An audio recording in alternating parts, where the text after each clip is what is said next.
안녕하세요. 정호승입니다. 오늘 지식기부 콘서트 N에 참석하신 여러분들하고 이 가을에 함께 시를 서로 나누고 생각할 수 있는 그런 시간을 갖게 될 수 있어서 기쁩니다. 시의 어떤 역할은 여러 가지 많습니다. 그 중에서 인간의 삶을 위안하고 위로해주는 그런 역할만 한번 우리가 생각해보자. 그래서 제 자작시를 중심으로 한번 이야기를 계속해 나갈까 합니다. 먼저 제가 쓴 시 중에서 내가 사랑하는 사람, 그 시를 함께 한번 읽어보도록 하겠습니다.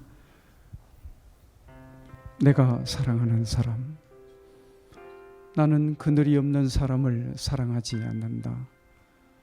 나는 그늘을 사랑하지 않는 사람을 사랑하지 않는다. 나는 한 그루 나무의 그늘이 된 사람을 사랑한다. 햇빛도 그늘이 있어야 맑고 눈이 부시다. 나무 그늘에 앉아 나뭇잎 사이로 반짝이는 햇살을 바라보면 세상은 그 얼마나 아름다운가. 나는 눈물이 없는 사람을 사랑하지 않는다. 나는 눈물을 사랑하지 않는 사람을 사랑하지 않는다. 나는 한 방울 눈물이 된 사람을 사랑한다. 기쁨도 눈물이 없으면 기쁨이 아니다. 사랑도 눈물 없는 사랑이 어디 있는가. 나무 그늘에 앉아 다른 사람의 눈물을 닦아주는 사람의 모습은 그 얼마나 고요한 아름다움인가. 함께 내가 사랑하는 사람이라는 시를 우리가 읽고 생각해 봤습니다. 여러분들은 어떤 사람을 사랑하세요? 저는 이런 사람을 사랑한다. 어떤 사람? 자기의 그늘과 눈물을 사랑하는 사람을 사랑한다. 그 이야기를 하고 싶어서 이런 시를 쓴 거죠. 이 시는 제가 어느 날 살다가 제 자신을 한번 들여다본 적이 있습니다. 그런데 제가 제 삶의 어떤 그늘, 그것을 남한테 드러내기를 참 싫어하는 거예요. 또 다른 사람이 내 눈물 속으로 들어와서 내 눈물을 들여다보면 그것도 싫어하는 거예요. 그래서 어느 날 제가 그것은 제가 제 인생에 대한 올바른 태도가 아니다. 지금까지 내 인생을 형성한 것은 무엇일까 생각해 보니까 눈물과 그늘이더라고요. 물론 그 그늘은 고통의 그늘입니다. 물론 그 눈물도 절망의 또는 분노의 또는 상처의 눈물이겠죠. 그런데 내 인생을 형성한 것은 결국 그러한 고통의 그늘과 그러한 절망과 분노와 상처의 눈물로 내 인생이 형성되었다. 그러면 그 그늘과 눈물의 의미와 그 가치는 굉장히 소중하잖아요. 그런데 그 소중한 것을 내가 왜 그렇게 폄하시키느냐. 그래서 제가 제 인생의 그늘과 눈물을 높이, 그 가치를 높이 또는 깊게 한번 생각해 보고 싶었습니다. 사람들은 누구나 다 살아온 자기 인생의 시간만큼, 세월만큼 다 그늘이 있습니다. 여러분들도 다 그늘이 있습니다. 혹시 여기 계시는 분 중에 그늘이 없으신 분 계세요? 또 눈물이 없으신 분 계세요? 그런 사람 아무도 없습니다. 그런데 그 그늘보다도 햇빛을 더 소중하게 여기곤 합니다. 혹시 제가 여러분들한테 질문을 한번 하겠습니다. 여러분들은 햇빛을 원하십니까? 아니면 그늘을 원하십니까? 햇빛을 원하죠. 저도 이런 질문을 하면서 저도 햇빛을 원합니다. 햇빛을 원한다는 그 의미는 무엇일까요? 내가 원하는 것, 그죠? 그리고 내가 소망하는 것, 내가 이루고 싶은 것이 다 이루어지는 그런 마음이 햇빛을 원하는 마음이다. 그렇게 말씀드릴 수 있겠습니다. 그런데 지난 여름에 말이죠.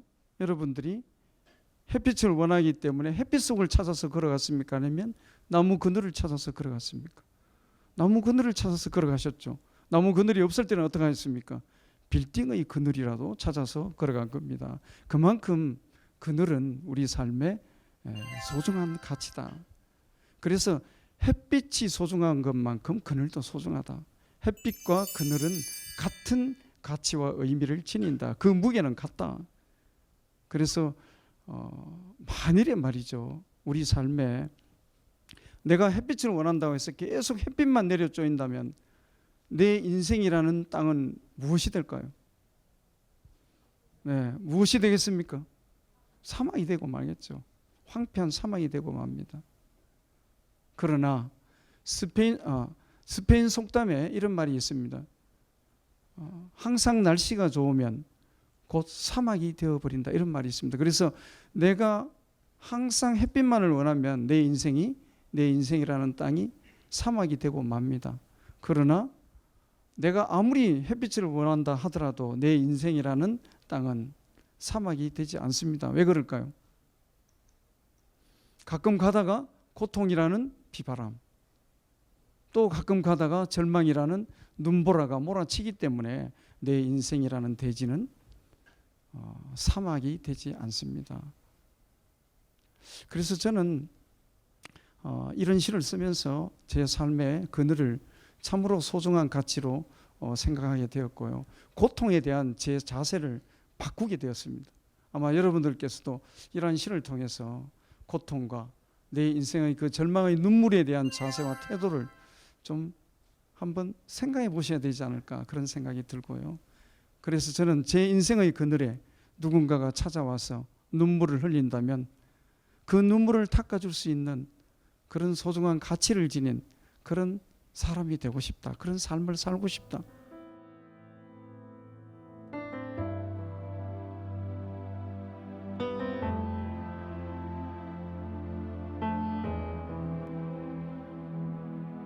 나는 그늘이 없는 사람을 사랑하지 않아.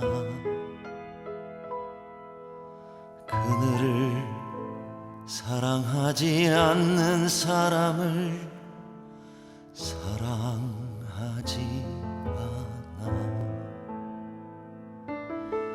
나는 한 그릇 나무에 그늘이 된 사람을 사랑한다.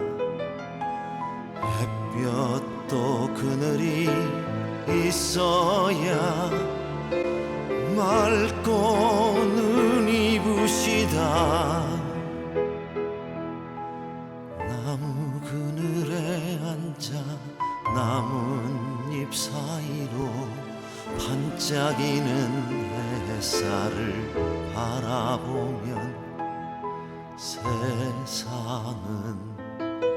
세상은 그 얼마나 아름다운가.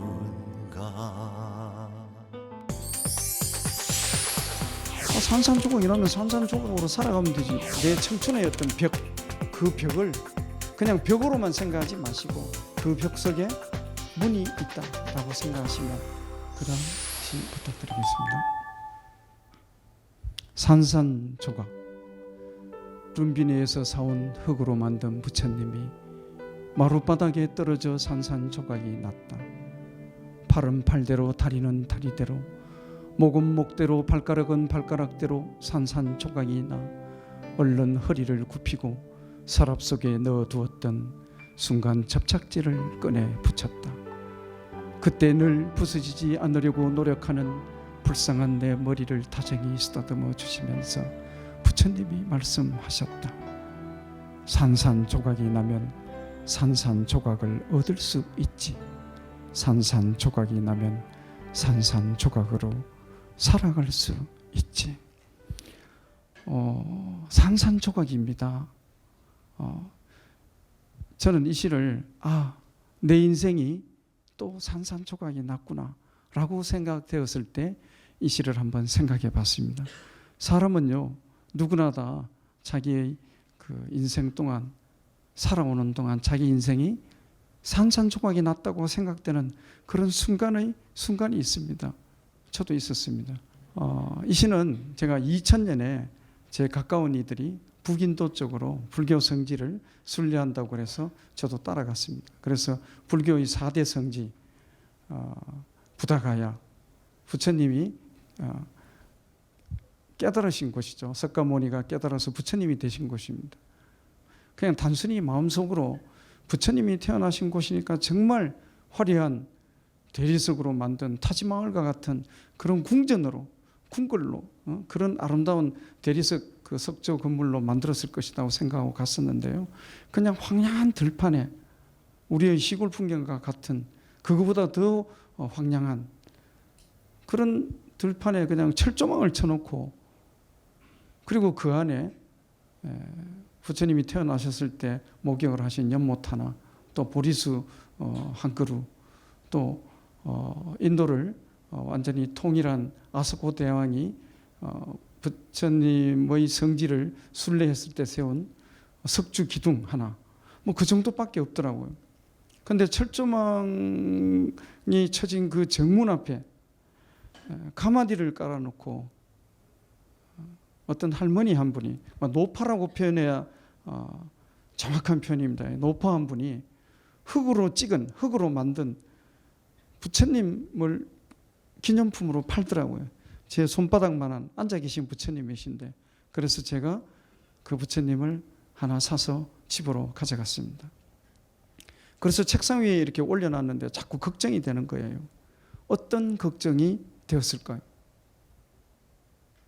흙으로 만든 부처님이시니까 바닥에 떨어지면 산산조각이 날 거 아닙니까? 그래서 저 흙으로 만든 부처님이 바닥에 떨어져서 산산조각이 나면 어떡할까? 제가 자꾸 그런 걱정을 하니까, 자꾸 그런 걱정을 한다는 것은 무엇을 의미합니까? 그렇죠. 내 인생이 또 산산조각이 나면 어떡하나, 그런 걱정을 자꾸 하는 거죠. 자꾸 제가 그런 걱정을 하니까 부처님께서 어느 날 저를 부르시더라고요. 야, 호승아, 너 빨리 이리 좀 와봐라 하면서. 그래서 제가 겁을 잔뜩 집어먹고 부처님한테 갔더니 제 머리를 한 대 툭 쥐어 박으시면서, 이 바보 같은 놈아, 산산조각이 나면 산산조각을 얻는 거 아니냐? 얻는 거 아니가? 산산조각이 나면 산산조각으로 살아가면 되지, 무슨 걱정이 그래 많노?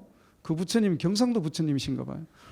그러면서 제 머리를 한 대 팍 더 쥐어 박으시는 거예요. 너무 아프더라고요. 그 부처님 말씀에 너무 아픈 가슴을 안고 제가 곰곰 한번 생각해 보니까, 맞다, 부처님 말씀이 맞다. 산산조각이 나면 산산조각을 얻었다고 생각하지 뭐. 산산조각이 나면 산산조각으로 살아가면 되지, 내가 무슨 걱정이 그래 많노? 그런 생각이 들어서 부처님의 말씀을 시의 그릇에 그대로 옮겨놓은 시가 바로 이 산산조각이라는 제목의 시입니다. 저는 그동안 한 40여 년 동안 많은 시들을 썼는데요.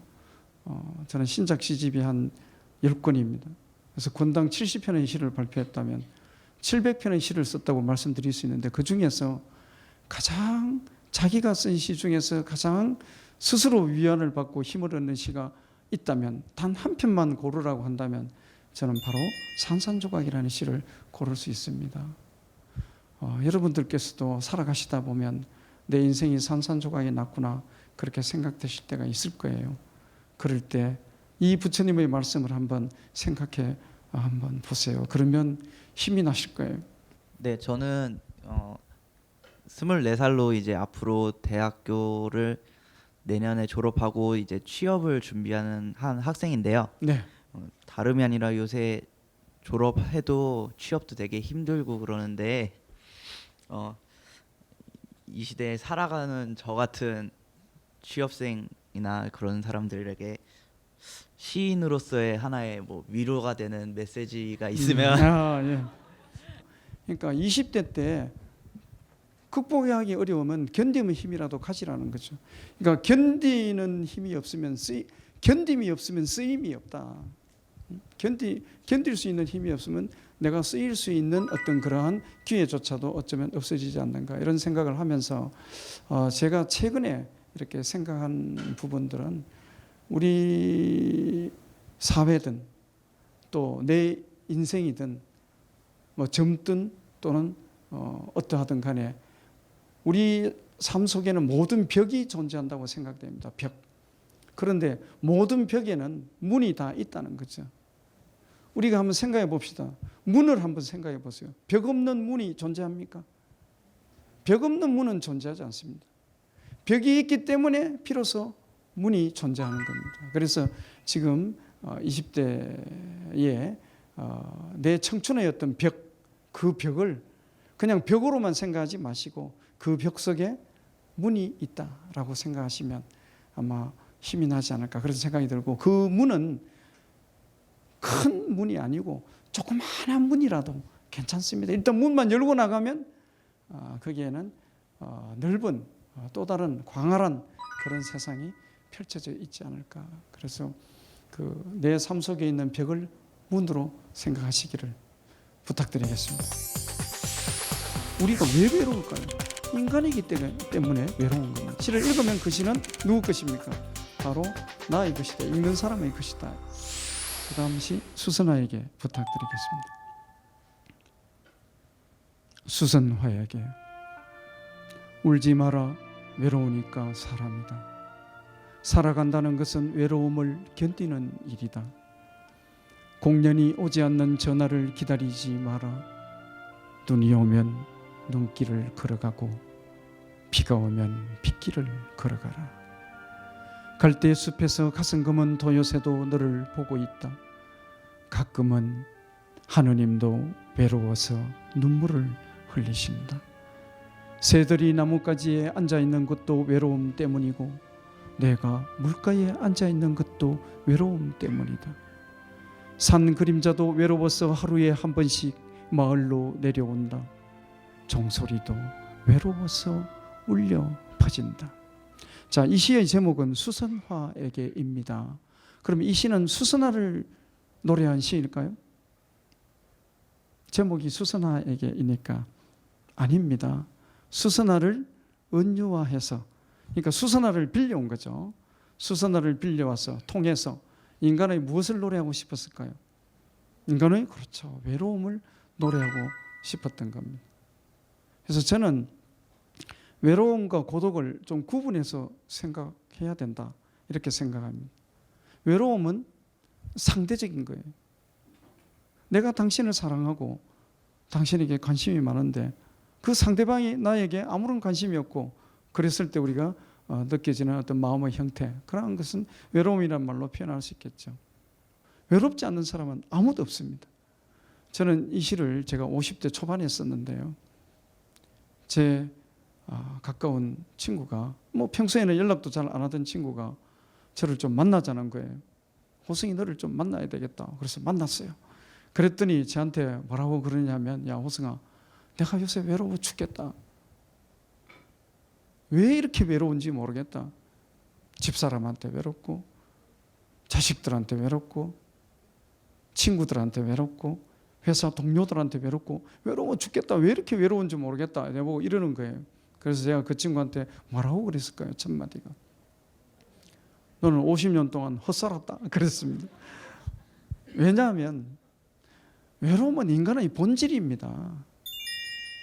그 본질을 가지고 왜라고 그렇게 생각하느냐는 거죠. 내가, 인간인 내가 왜 죽느냐 하고 그 친구가 찾아와서 저한테 묻는 거하고 똑같습니다. 죽음은 인간의 본질이잖아요. 죽음이 있어야 삶이 있는 겁니다. 그런데 그 친구가 와서 저한테 왜 외로운가라고 묻는다는 것은 인간의 어떤 본질적인 가장 깊이를 이해 못한다는 것이죠. 우리가 지금 다 같이 배가 고프다고 한번 생각해 봅시다. 전부 지금 우리가 배가 고픕니다. 왜 배가 고플까요? 모르시겠어요? 밥을 안 먹었으니까 배가 고픈 거죠. 마찬가지입니다. 우리가 왜 외로울까요? 인간이기 때문에 외로운 겁니다. 그래서 제가 그 친구한테, 야, 사람이기 때문에 외로운 거야. 응? 외로우니까 사람이야. 제가 친구한테 그런 말을 하고 서로 헤어졌습니다. 근데 친구한테 한 말, 그 한마디, 외로우니까 사람이다, 그 말이 제 가슴 속에 남아서 수선화에다가 빗대어서 이 시를 쓰게 했습니다. 왜 이런 봄날에 우리가 꽃집앞을 지나면 모종용 조그마한 화분에 수선화를 이렇게 심어서 이렇게 파는 경우가 있지 않습니까? 저는 그 수선화의 연약한 꽃들을 보면 아주 연약한 인간의 존재처럼 느껴지고 수선화의 그 연노란 꽃빛을 보면 인간의 본질적인 외로움의 빛깔처럼 느껴질 때가 있었습니다. 그래서 수선화에게다가 빗대어서 인간의 외로움의 문제를 이렇게 시로 한번 써봤는데요. 살아간다는 것은 외로움을 견디는 일입니다. 극복하는 일이 아닙니다. 젊은 사람들은 인생의 힘이 많이 남아 있으니까 시간의 힘도 있고 또 그래서 어떤 어려운 일이 당할 때 극복의 힘이 필요할 거예요. 그런데 나이가 들어가는 사람들은 극복의 힘보다는 어쩌면 견딤의 힘이 더 커야 되지 않을까.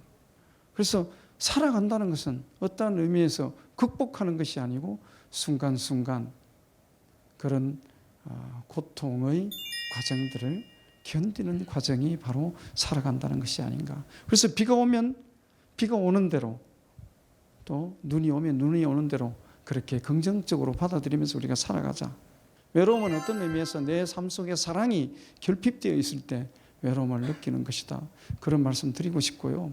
그래서 산 그림자도 하루에 한 번씩 마을로 내려온다.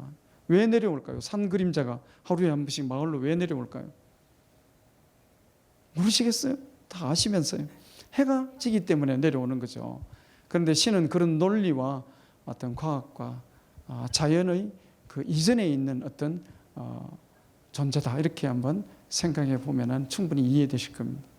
산 그림자도 외로워서 하루에 한 번씩 인간의 냄새를 맡아보고 해가 질 때 사라지는 겁니다.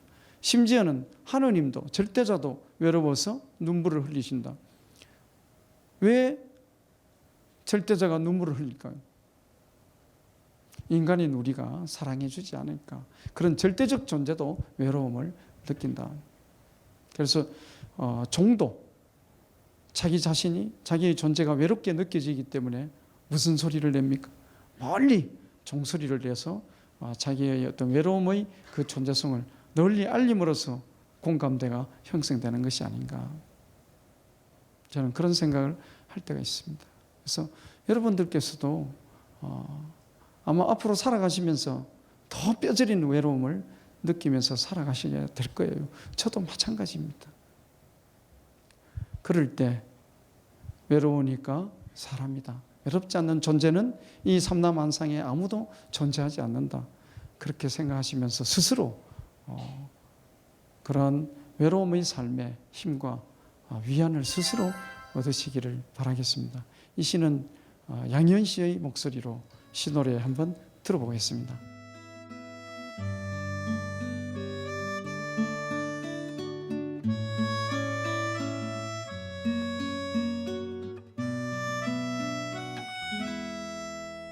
그대 울지 마라 외로우니까 사람이다 살아간다는 것은 외로움 견디는 일 공연이 오지 않는 전화를 기다리지 마라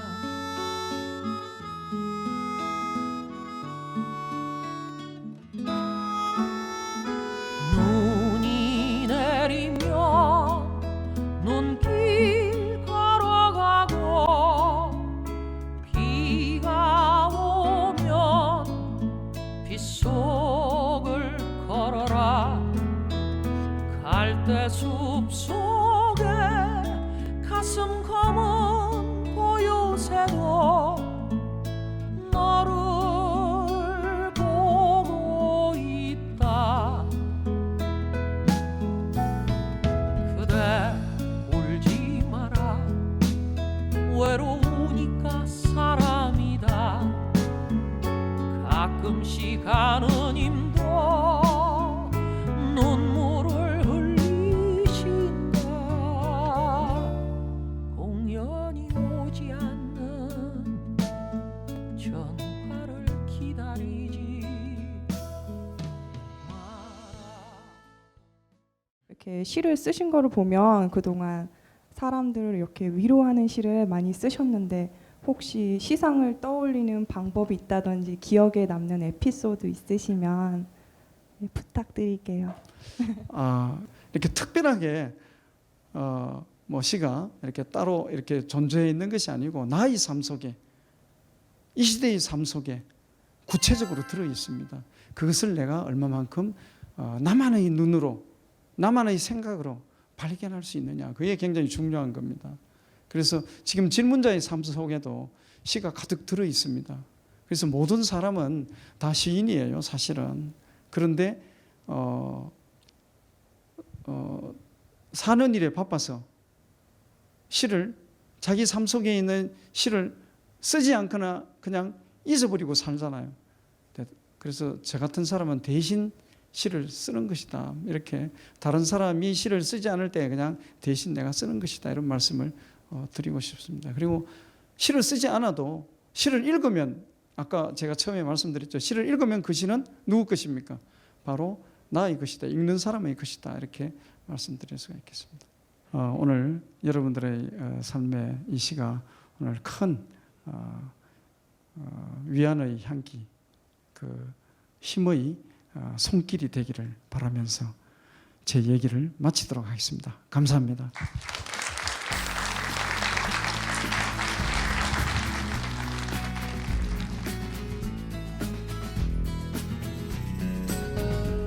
지식 기부 콘서트 N, 지식의 힘, 나눔의 기쁨, 나눌수록 더욱 커집니다.